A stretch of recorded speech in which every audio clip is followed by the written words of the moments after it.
Nah, di perjanjian lama itu kan itu diwajibkan sunat, terus diharamkan babi, diharamkan anggur, kayak gitu tuh Kak. Tapi di perjanjian baru itu diperbolehkan. Apa salah nggak Kak aku Kak?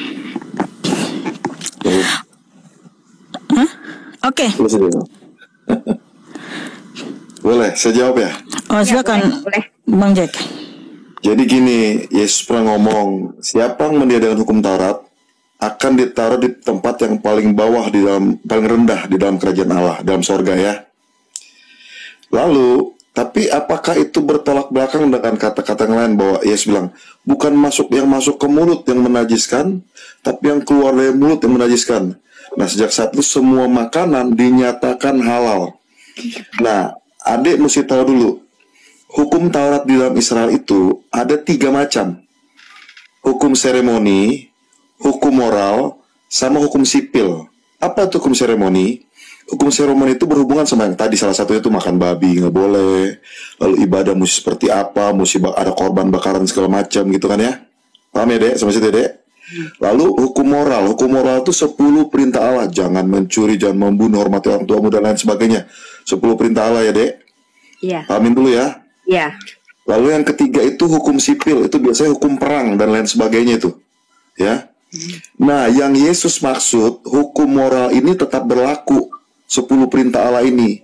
Tetapi yang lain, hukum seremoni sama hukum sipil ini sudah nggak ada lagi. Gitu. Paham ya, Dek? Bisa nggak adanya dari mana Kak? Lah, kan Yesus sendiri ngomong, kalau kamu sekarang bukan yang masuk ke mulut yang menajiskan, tapi yang keluar dari mulut yang menajiskan. Oh, jadi jadinya yang merevisi itu Yesus sendiri? Iya, ada kata-kata dia seperti itu. Aku pernah baca nih Kak, kalau Tuhan mau merubah kitab atau isi Alkitab itu, kalau sebenarnya enggak direvisi gitu Kak, kayak menghilangkan dari ingatan kita gitu Kak, karena kan dia punya kuasa untuk menghilangkan ayat itu dalam pikiran manusia gitu. Gimana? Oke.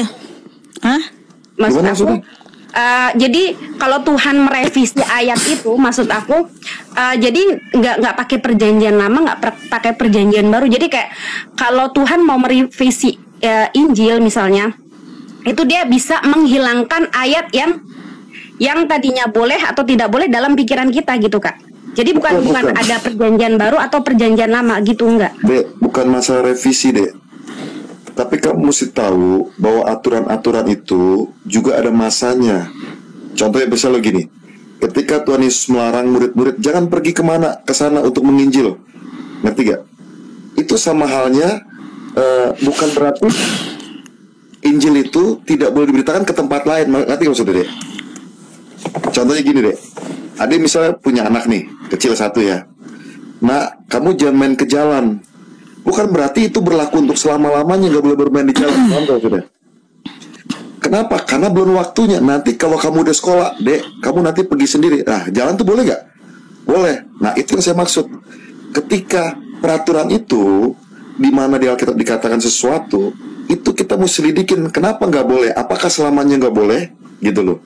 Kayak contohnya masalah sunat. Sunat nih ya. Sunat itu sudah jelas di Alkitab Perjanjian Lama dikatakan itu harus dilakukan sebagai ikatan perjanjian keturunan Abraham kepada anak-anak cucunya. Keturunan Abraham secara apa? Secara biologis, secara daging. Lah kita ini kan bukan keturunan Abraham secara biologis. Oh, berarti bukan untuk kaum Yesus gitu. Maksudnya? Oke, begini. Hanya itu, untuk keturunan Abraham aja, berarti untuk keturunan Yesus enggak gitu. Kok keturunan Yesus maksudnya? Maksudnya umatnya Yesus gitu. Umatnya Yesus kalau orang percaya kepada Yesus itu kan bukan keturunan Abraham. Paham ya? Kalau keturunan Abraham di Alkitab katakan dengan jelas, keturunan Abraham itu diikatkan dengan perjanjian sunat itu, keturunan Abraham dan anak cucunya.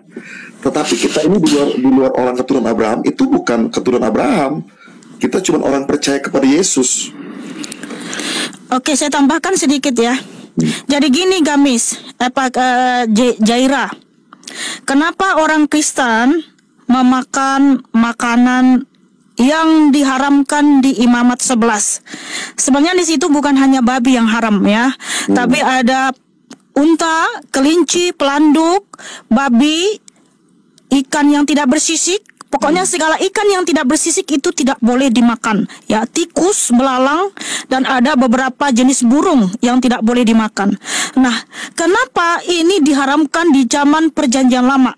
Kita harus tahu dulu sebabnya apa. Sebelum hukum Taurat diberikan kepada bangsa Israel, segala hewan ternak dan tumbuh-tumbuhan bisa kita makan, yang tertulis di Kejadian 9 ayat 3. Semua boleh dimakan karena apa? Hewan ternak, burung di udara, ikan di laut memang diciptakan untuk dikuasai dan ditaklukkan oleh manusia. Tetapi kenapa di zaman Perjanjian Lama, di zaman Israel keluar dari tanah Mesir menuju tanah Kanaan, itu diharamkan? Ada sebabnya, cantik.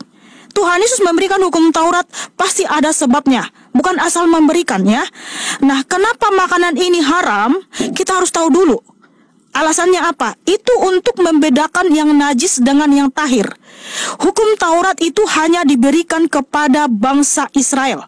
Hukum Taurat ada 613, ya, 613 mitzvot. Ya, mitzvot itu artinya peraturan hukum, ya. Di sini di Mazmur 11 tertulis, lalu Tuhan berfirman kepada Musa dan Harun, katanya kepada mereka, katakanlah kepada orang Israel. Nah, jadi hukum Taurat itu hanya kepada orang Israel, bangsa Israel.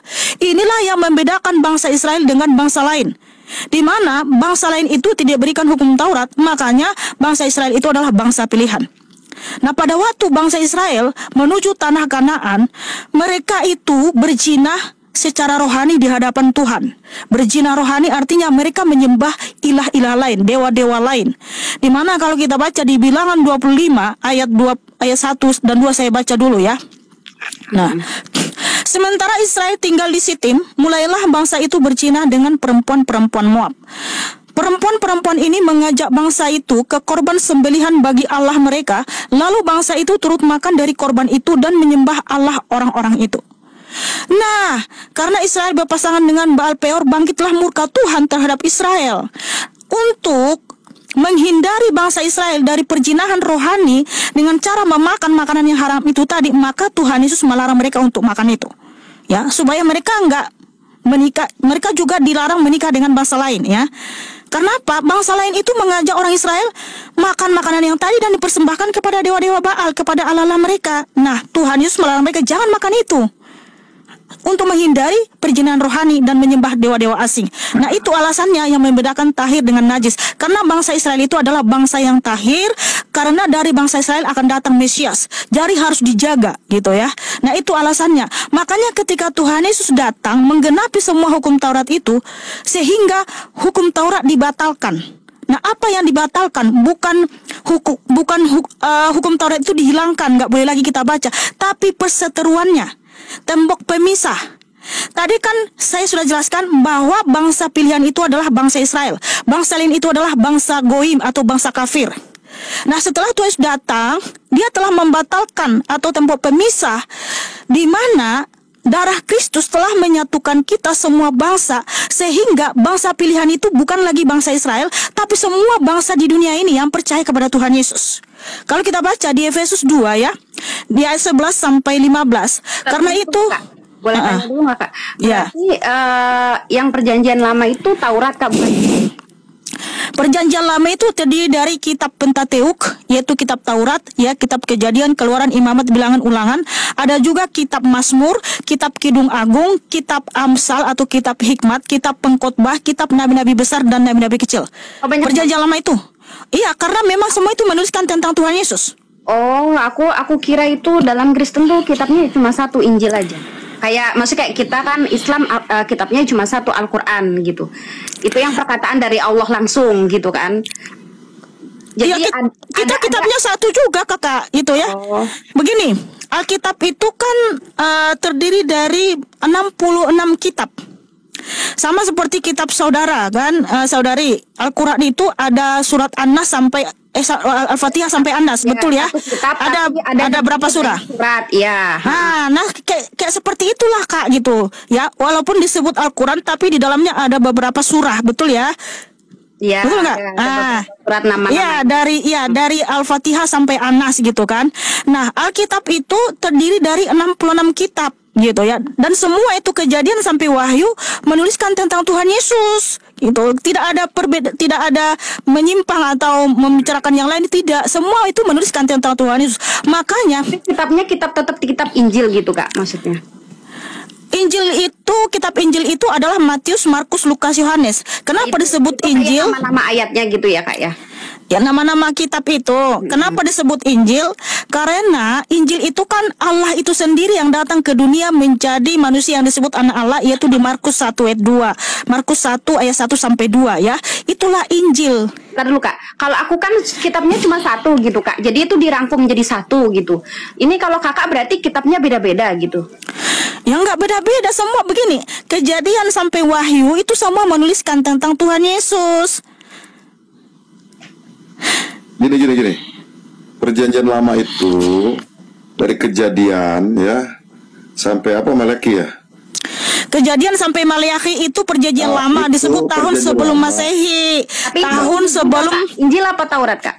Kamu tahu dulu arti Injil itu apa? Harus tahu dulu bentar. Bentar dulu Bang Jack. Injil itu berasal dari bahasa Yunani yaitu Evangelion. Artinya kabar baik bahwa Allah itu telah datang menjadi manusia yang telah memberikan kasih karunia keselamatan di atas kayu salib supaya setiap yang percaya kepadanya tidak binasa melainkan beroleh hidup yang kekal. Itulah Injil Kakak. Tapi kenapa Tuhan Yesus sendiri tidak membuktikan bahwasanya dia ini seperti Tuhan? Jadi dia tuh sering berdoa kepada Tuhan Bapa gitu Kak. Jadi membuat kita bingungnya juga di situ sih Kak. Maksud aku. Kamu tahu nggak kenapa Tuhan Yesus disalib ketika dia datang menjadi manusia? Gimana Kak? Kamu tahu nggak kenapa Tuhan Yesus disalibkan? Ya itu yang tadi Kakak kemarin aku sering dengerin Kakak bilang karena dia menebus dosa-dosa umatnya. Enggak, alasan yang pertama dulu nih, kenapa orang Yahudi menyalibkan Tuhan Yesus? Itu karena Tuhan Yesus mengaku Tuhan dan Allah. Tadi kan kamu bilang Tuhan Yesus itu tidak mengaku seperti Tuhan, justru dia berdoa kepada Bapa. Loh, kamu tahu nggak kenapa dia disalibkan? Justru karena dia mengaku Tuhan dan Allah. Itu ada di mana Kak? Itu yang kata dia mengaku Tuhan dan Allah terus disalib itu ada ininya nggak? Ada sumbernya nggak Kak? Oke, sebenarnya banyak ayatnya ya, tapi saya kasih 2 ayat aja ya, 2 referensi, yaitu di Yohanes dan Markus. Nah, di Yohanes 10 Tuhan Yesus berfirman begini. Saya baca mulai ayat 27 ya. Ayat 27 Tuhan Yesus itu menyatakan sampai 29 bahwa dialah pemberi hidup kekal. Nah, kita harus tahu ya bahwa semua orang pasti setuju bahwa pemberi hidup kekal itu hanya Allah itu sendiri. Betul ya cantik, betul nggak? Allah apa Yesus Kak? Aduh, minum dulu aku kayaknya nggak ini. Yang pemberi kekal itu Allah apa Yesus? Enggak, saya tanya kamu dulu nih. Pemberi hidup kekal itu semua orang pasti sepakat dan setuju bahwa pemberi hidup kekal itu hanya Allah itu sendiri, betul? Allah berarti bukan Yesus ya? Enggak, kamu jawab dulu, betul apa enggak? Allah tapi kan bukan Yesus. Aduh ya Tuhan tolong. Soalnya kalau Yesus enggak, kamu tunggu jawab dulu, bentar. Ya aku nggak mau jawab kalau bagian itu Kak, maksudnya soalnya aku percaya yang pemberi apa hidup yang kekal itu Allah. Itu bentar. Iya, ya. Kita semua sepakat bahwa pemberi hidup kekal itu adalah Allah itu sendiri ya, pencipta langit dan bumi. Ya. Nah, di Yohanes 10 ayat 27 sampai 29 Tuhan Yesus mengaku dialah pemberi hidup kekal itu. Nah, itulah membuat orang Yahudi marah, ya. Ditambah lagi di ayat 30-nya Tuhan menyatakan aku dan Bapa adalah satu. Makin marahlah orang Yahudi. Apa kata orang Yahudi? Bapa adalah satu. Berarti maksudnya Bapa sama Yesus itu satu orang. Oke, jangan dipotong dulu. Dengar baik-baik ya. Di Yohanes 10 ayat 27 sampai 29 Tuhan Yesus mengaku dialah pemberi hidup kekal dan seorang pun tidak akan binasa dibuat Tuhan Yesus. Tuhan Yesus yang mengaku apa? Allah yang mengaku? Tuhan Yesus. Di ayat apa itu Kak? Yohanes 10 ayat 27 sampai 28 terus berfirman ya. Intinya saya baca ya. Domba-dombaku mendengarkan suaraku dan aku mengenal mereka dan mereka mengikut aku. Dan aku memberikan hidup kekal kepada mereka dan mereka pasti tidak binasa sampai selama-lamanya dan tidak seorang pun merebut mereka dari tanganku. Ini orang Yahudi panas mendengar ini. Loh, kan pemberi hidup kekal itu Yahweh Elohim. Kok Tuhan Yesus mengaku dialah pemberi hidup kekal? Panaslah orang Yahudi. Ditambah lagi terus menyatakan Yohanes 10 ayat 30. Aku dan Bapa adalah satu. Apa reaksi orang Yahudi? langsung bentar, saya dipotong dulu ya. Oke. Apa reaksi orang Yahudi? Mereka terbakar mukanya ya, naik ubun-ubun. Karena dipikirin mereka, karena pandangan Yahudi ya, Yahudi percaya bahwa pemberi hidup kekal itu hanyalah Yahweh Elohim itu sendiri. Dan kalau mengaku dia satu dengan Bapa, artinya dialah Bapa itu sendiri. Dia menyatakan dirinya bahwa dialah Allah itu sendiri, Bapa itu sendiri. Maka apa reaksi orang Yahudi? Yohanes 10 ayat 33 ya. Saya baca ayatnya. Jawab sekali lagi orang-orang Yahudi mengambil batu untuk melempari Tuhan Yesus. Kata Yesus kepada mereka, banyak pekerjaan baik yang berasal dari Bapakku yang kuperlihatkan kepadamu. Pekerjaan manakah di antaranya yang menyebabkan kamu mau melempari aku? Jawab orang-orang Yahudi itu, bukan karena suatu pekerjaan baik maka kami mau melempari engkau, melainkan karena engkau menghujat Allah, dan karena engkau sekalipun hanya seorang manusia saja menyamakan dirimu dengan Allah, atau menyatakan dirimu adalah Allah itu sendiri. Nah, marah orang Yahudi tuh kan. Tuhan Yesus mengaku dia adalah pemberi hidup kekal. Dia satu dengan Bapa, artinya dia menyatakan dirinya, akulah Allah itu. Itulah kenapa dia bentar ya. Nah, disinilah Tuhan Yesus mau dilempari pakai batu. Tapi Tuhan Yesus ya bisa menghilang di tengah-tengah keramaian sehingga luput dari tangan mereka ya. Yohanes 10 ayat 39. Sekali lagi mereka mencoba menangkap dia, tetapi ia luput dari tangan mereka. Nah, puncak dari penyaliban itu, ya tadi kan saya sudah janji ya memberikan 2 referensi dari Yohanes dan Markus ya. Kenapa Tuhan Yesus disalib? Markus 14 ayat 61 sampai 65. Maka imam besar bangkit berdiri di tengah-tengah sidang dan bertanya kepada Yesus. Ini Tuhan Yesus sudah ditangkap ya, diadilin ya. Katanya, tidakkah engkau... Jadi Tuhan diadili gitu. Ya dengar dulu, ya enggak dengar, kau dengar dulu ya. Kan ini adalah alasan kenapa Tuhan disalib ya, karena dia mengaku Tuhan dan Allah. Maka imam besar bangkit berdiri di tengah-tengah sidang dan bertanya kepada Yesus. Katanya, tidakkah engkau memberi jawab atas tuduhan-tuduhan saksi ini terhadap engkau? Tetapi ia tetap diam. Ini imam besar yang berkata, dengar, makanya dengar baik-baik Ukti, tolong dengarkan baik-baik ya. Oke, Kak. Oke. Maka imam besar bangkit berdiri di tengah-tengah sidang dan bertanya kepada Yesus. Katanya, tidakkah engkau memberi jawab atas tuduhan-tuduhan saksi ini terhadap engkau? Tetapi Tuhan Yesus tetap diam dan tidak menjawab apa-apa. Imam besar itu bertanya kepadanya. Sekali lagi katanya, apakah engkau Mesias, anak dari yang terpuji? Jawab Yesus, akulah dia. Dan kamu akan melihat anak manusia duduk di sebelah kanan yang maha kuasa dan datang di tengah-tengah awan-awan di langit. Maka imam besar itu mengoyakkan pakaiannya dan berkata, untuk apa kita perlu saksi? Bentar, jangan dipotong. Ntar aku keburu lupa nih, Kak. Terus tadi kan imamnya nanya, apakah kamu anak Allah gitu, anak Allah tadi. Ya. Ya, apakah kamu anak Allah? Terus jawab Yesus, iya, saya. Ya, akulah dia. Ya. Berarti dia anaknya, bukan Tuhannya. Ya makanya kamu dengar dulu. Ya, ya. Okay. Maka imam besar itu mengoyakkan pakaiannya dan berkata, untuk apa kita perlu saksi lagi? Kamu sudah mendengar hujatnya terhadap Allah. Bagaimana pendapat kamu? Lalu dengan suara bulat mereka memutuskan bahwa dia harus dihukum mati. Nah, kamu harus paham, iman Yahudi, dia mengaku Mesias, anak Allah, yang duduk di sebelah kanan yang maha kuasa dan datang di awan-awan. Itu maksudnya dia sedang menyatakan dialah Allah itu sendiri. Makanya imam besar itu mengoyakkan pakaiannya dan Tuhan Yesus harus dihukum mati. Oh, jadi yang aku tangkap di sini bahwasanya si imam besar jadi menyampaikan bahwasanya dia nanya ke Yesusnya bahwasanya apakah kamu anak Allah yang suci, yang tadi kata Kakak ya. Terus jangan ditambahi, bukan ya. Itu Tuhan Yesus kan ditanya sama imam besar, apakah engkau Mesias, anak dari yang terpuji? Lalu Tuhan Yesus menjawab, akulah dia. Kamu akan melihat anak manusia duduk di sebelah kanan yang maha kuasa dan datang di tengah-tengah awan-awan di langit. Nah, kamu harus tahu, cantik, siapakah sang Mesias, sang juru selamat? Ya, orang Yahudi percaya sang juru selamat itu hanyalah Yahweh Elohim itu sendiri. Di mana Yahweh Elohim berfirman di Yesaya 43 ayat 11, Akulah Tuhan, tidak ada juru selamat selain aku. Nah, di sini Tuhan Yesus mengaku dialah sang juru selamat, sang Mesias. Makanya orang Yahudi mengoyakkan pakaiannya. Artinya Tuhan Yesus di sini telah menyatakan dialah Yahweh Elohim itu sendiri yang datang dari surga. Kamu Ya, paham nggak? Aku percaya kalau nanti suatu saat Nabi Isa itu akan datang. Apa? Jaira.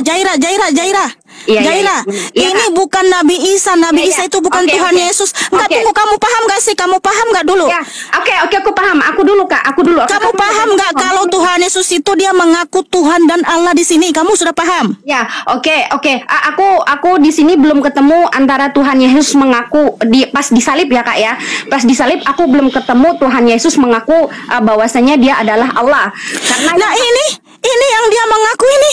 Kamu sudah paham belum? Tadi saya sudah sampaikan kenapa imam besar loh mengoyakkan pakaiannya, karena mereka tahu dan mereka yakin dan percaya akan firman Yahweh Elohim di Yesaya 43 ayat 11, Akulah Tuhan, tidak ada sang juru selamat selain aku. Nah, di sini kan sang juru selamat itu sama dengan Mesias, sang Mesias. Sang Mesias itu Yahweh Elohim sendiri. Nah, Tuhan Yesus mengaku dialah sang Mesias, artinya menyamakan dirinya atau menyatakan dirinya adalah Yahweh itu sendiri. Paham nggak?